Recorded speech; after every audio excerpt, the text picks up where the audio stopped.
현재 인도네시아에서 다시 한국과 잠수함 사업을 개시하겠다는 말이 나오고 있습니다. 인도네시아는 국가 보유 잠수함 4척 중에 이미 한국의 잠수함 3척이나 운용 중으로 한국의 잠수함 실력에 대해서 충분히 검증한 국가입니다만 그간 여러 문제가 있었습니다. 실제 인도네시아의 이러한 갑작스러운 태도는 지금까지의 행보 때문에 의문을 던져주고 있는데 대우조선해양과 잠수함 3척을 계약해놓고 아직도 묵묵부답 상태이기 때문입니다. MOU 형태는 아니라 명백하게 계약을 했기에 이는 반드시 이행해야 하는 사안임에도 불구하고 인리 국방부 측은 계약금을 입금하지 않았고 지금까지 오고 있는 상황으로 알려졌습니다. 하지만 그럼에도 불구하고 인도네시아는 한국과 계속 접촉해 잠수함 사업을 타진한다는 소식입니다. 그런데 여기서 인리는 뜻밖의 한국의 태도에 매우 큰 충격을 받는 정황이 등장하고 있습니다. 이미 한국은 누가 방산으로 간을 볼 정도가 아닌 공급이 달릴 정도로 인기가 많은 상황인데 특히 잠수함에서 인리 측에 납품할 물량을 제3국에 납품할 것이라는 의견이 나오며 발등에 불이 떨어진 것이죠. 한국 방산의 수요가 폭발하면서 간보던 인도네시아가 크게 당했다는 이야기가 나오는 국면이라는데요.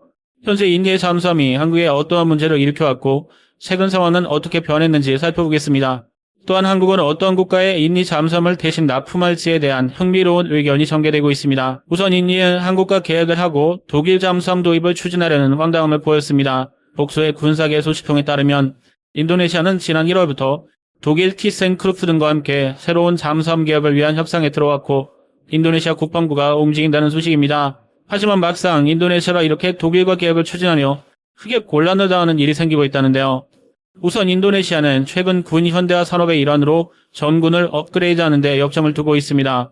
하지만 현재 누구나 알다시피 문제는 한국과 많은 일을 벌여놓고 제대로 수습을 하지 않고 있다는 것입니다. 하지만 그러면서도 인도네시아는 최근 미국의 F-15와 장비 등을 약 16조 6천억 원을 신청했으며 미국은 이 장비 판매를 승인했고 인도네시아에서 F-15IDN으로 개조해 납품할 것으로 보입니다. 한국에는 고작 2천억 원 납부 후에 무려 6년을 끌어오며 분담금을 전혀 납부하지 않고 있습니다만 미국에는 17조 원 가량 되는 계약을 단번에 성사시켜 여러 가지 의구심을 갖게 하고 있습니다. 특히 인도네시아는 한국의 코로나로 인해 경제가 침체되었다면서 돈이 없다는 어필을 해왔는데요. 하지만 인도네시아는 자원 대부이고 국방비는 국가 예산 중 우선순위가 매우 높기 때문에 한국의 1조 7천억 원 정도 되는 분담금 납부도 그리 부담이 어렵지 않을 액수이기도 합니다. 게다가 인도네시아는 그것도 어렵다고 하여 환미로 납부하겠다고 했지만 그것조차 미루고 있으며 결국에는 미국 F-15나 프랑스 라팔에 비해서 한국 기체를 못 믿고 있다는 말이 나옵니다. 결국 국가의 신뢰 문제라는 이야기가 나옵니다만 또 다른 쪽에서 보면 그것도 아니라고 합니다. 예를 들어 인도네시아는 수도 이전 사업에서 한국의 노하우를 그대로 흡수하기 원하며 지난 7월 인도네시아 공무원들은 수십 명을 정부 세종 성사 등에 파견해 수도 이전 노하우를 배우고 돌아갔습니다. 그리고 최근 조코이 대통령 방문 시 송도 신도시를 계획하고 건설한 포스코 건설을 비롯해서 현대차 등 많은 기업과 함께 인도네시아 신도시에 참여해달라는 간곡한 부탁을 하기도 했습니다. 또한 자카르타가 점점 지반이 침하하며 가라앉아 한국의 방파제 기술 도입을 고려하고 있습니다. 한국은 방파제를 다수 건설했었고 경험이 누적되어 인도네시아에 건설하겠다며 지원 의사를 밝혔습니다. 특히 인도네시아는 섬나라이고 한국은 반도국가라 그런 면에서 본받을 게 많이 있다고도 말했습니다. 또한 인도네시아는 LG전자를 비롯해 포스코 인터내셔널 등 컨소시엄을 구성해 니켈 광산 개발을 추진 중이며 전기차 분야 배터리 수출의 선두가 되겠다며 한국 기업에 대한 적극 협력을 요청했습니다. 하지만 작금의 인도네시아 독일 잠수함 계약 추진은 한국으로서는 더욱 이해가 안 되는 부분인데요. 잠수함의 경우 이미 한국은 인도네시아 잠수함 3척을 모두 훌륭하게 인도해온 상황입니다.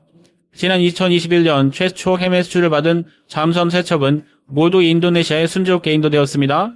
인도네시아는 그동안 한국 잠수함을 사용하며 충분히 만족하는 모습을 보여오기도 했습니다. 그런데 이 상황에서 그들은 한국의 계약금을 끝까지 납부하지 않고 독일로 방향을 틀어버렸습니다. 하지만 독일 잠수함 도입 계획은 여러 가지 현재 문제로 좌절되었는데 한국으로 유턴한 게 아니라 프랑스였습니다. 이번에는 독일이 아니라 프랑스의 나발그룹 잠수함을 들이겠다는 황당한 조치가 연달아 이어진 것입니다. 하지만 이조차도 여의치 않은 상황인데 이는 최근 수년간 팬데믹으로 공급망이 마비가 온 데다가 독일도 그랬지만 프랑스도 제때 잠수함을 납품할 만한 여유가 전혀 길지 않는 것으로 전해졌습니다. 게다가 프랑스는 잠수함 계약에 매우 예민한 상황인데 호주와 프랑스와 계약했다가 미국으로 바꾸며 뒤통수 쳤고 만약 인도네시아가 프랑스 잠수함을 계약했다가 다시 뒤통수를 친다면 엄청난 역풍이 예상됩니다. 인도네시아는 프랑스의 라파 전투기도 구매해야 하기 때문에 프랑스 나발그룹 추가 계약은 부담스러웠던 것이죠. 지금 인도네시아에서 계속해서 프랑스와 잠수함 계약을 체결하려고 합니다만 인도네시아 내부에서는 프랑스가 제때 잠수함을 건네줄지는 여전히 의문이라는 의견과 한국에 비해 훨씬 높은 비용 등 결국에는 후 대우조선해양, 현 한화오션으로 돌아올 가능성도 제기되고 있습니다. 하지만 한국은 다른 옵션이 생겼는데 더 이상 인도네시아에 연연하지 않아도 되는 겁니다. 실제 최근 사우디가 KF-21 차세대 블록 사업에 인도네시아를 밀어낼 가능성이 크고 여기에 잠수함 사업까지 들어올 수가 있습니다. 사우디는 금주 곡반 상하급을 도파했습니다. 그렇게 되면 인도네시아는 완전 물 건너가는 것이고 한국 방선과는 멀어지게 되는 것입니다. 여기에 또한 잠수함의 경우에는 필리핀이 사우디 소식을 듣고 더 서두르는 것으로 보입니다. 필리핀은 한국의 FA-50과 같은 경공격기는 물론 이제 국가 첫 잠수함을 한국산으로 검토 중입니다. 대우조선해양은 필리핀 맞춤형 잠수함인 1400PN을 청구이며 관계자를 만족시켰습니다.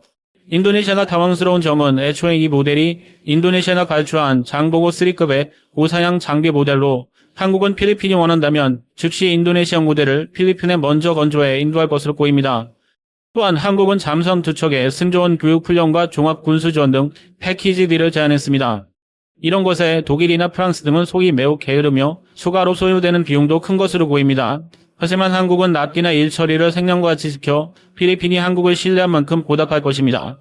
잠수함 2척에 전혀져 있고 한국도 정성을 쏟아야 하기 때문에 이 상황에서 필리핀이 오케이 한다면 인도네시아가 뒤늦게 잠수함 계약금을 보내더라도 필리핀보다 늦은 인도가 될 수 있는 것입니다. 특히 K방산이 다방면에서 바빠지며 다양한 수주를 받아내고 있는 것도 주목되고 있습니다. 한국 방산의 흐름은 앞서 필리핀이나 최근에 폴란드의 초대형 패키지 딜과 같은 흐름으로 최대한 다양한 방산과 서비스까지 같이 붙고 판매하는 추세를 보이고 있는 모습이며 이 가운데 폴란드, 필리핀, 호주는 한국의 신뢰를 보여줄 만큼 이들을 주요 고객으로 설정할 것입니다. 이는 납기를 비롯해 각종 애프터 서비스나 앞으로 양국 관계가 훨씬 발전할 수 있다는 것입니다. 한국은 그 나라에서 무역으로 무기만큼 또 다른 수입을 할 수 있기 때문에 양 국가에 도움이 됩니다. 하지만 인도네시아는 FA-50, KF-21, 잠수함 등을 한데 묶어 좋은 패키지 D를 가져갈 수 있었음에도 이러한 기회를 놓쳐버리고 한국과 반산 관계가 소원해지는 것은 본인들 손해라는 지적입니다. 또한 수도 사업 이전 등 다른 분야에서도 인도네시아가 한국의 노하우를 원하지만 한국도 깐깐해질 수 있습니다. 자꾸 계약하고 미루고 분담금 납부를 안 하는 국가에 한국은 그저 그런 국가로 시구할 것이기 때문입니다. 또한 결정적으로 인도네시아가 한국보다 훨씬 나을 것이라 기대하는 독일 잠수함 역시 문제가 다수 발견되고 있습니다.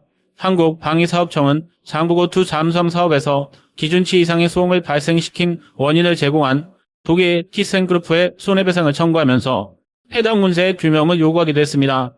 판사청은 추진 전동기에서 기준치 이상의 소음이 발생했다며 이에 200억 원대 소송을 가져갔습니다. 국방부는 2000년부터 3조 원대 잠수함 사업을 진행했고 독일 업체 등이 선정된 바 있습니다만 장보고2 2차 사업 중 2014년 티센크루프에서 납품한 부품이 손원이람과 융동기를 하면서 모두 문제를 일으키며 국제소송에 들어가는 모습이 나오면서 독일 잠수함 관련 잡음이 지속된 것입니다. 따라서 독일산 잠수함 인도 후 각종 부품 조달을 비롯한 정비 등 여러 가지 문제가 발생할 가능성이 농후하며 한국과 같이 빠릿한 서비스를 갖는다는 것은 훨씬 어렵고 비용도 천문학적으로 소요될 것입니다. F-15의 경우에도 미국이 판매를 승인했지만 막상 운용하다 보면 엄청난 미국의 청구서를 받아들 것입니다. 이러해선 한국의 KF-21과 미국의 F-18이나 F-35 등을 비교하며 비용도 얼마가 차이가 안 난다며 그 돈이면 미국 기체를 산다는 말이 있지만 막상 F-35가 얼마나 비싼지는 운용해보면 알 것입니다. 기체보다 정비나 운용하는데 돈이 두세 배 더 들어가며 그것이 방산의 현실이기도 한 것입니다. 서방의 무기를 선호할 수는 있으나 인도네시아가 상상한 이상으로 대가를 지불하게 될 수 있는 것입니다. 이어 같이 인도네시아는 돌연 독일 잠수함을 계약하려는 행보를 보이며 한국의 이상 행동을 반복하고 있습니다만 오히려 한국의 이러한 행보는 인도네시아가 추후 큰 곤란을 겪게 되는 국면으로 이어질 걸로 관측됩니다. 트래블티브였습니다. 감사합니다.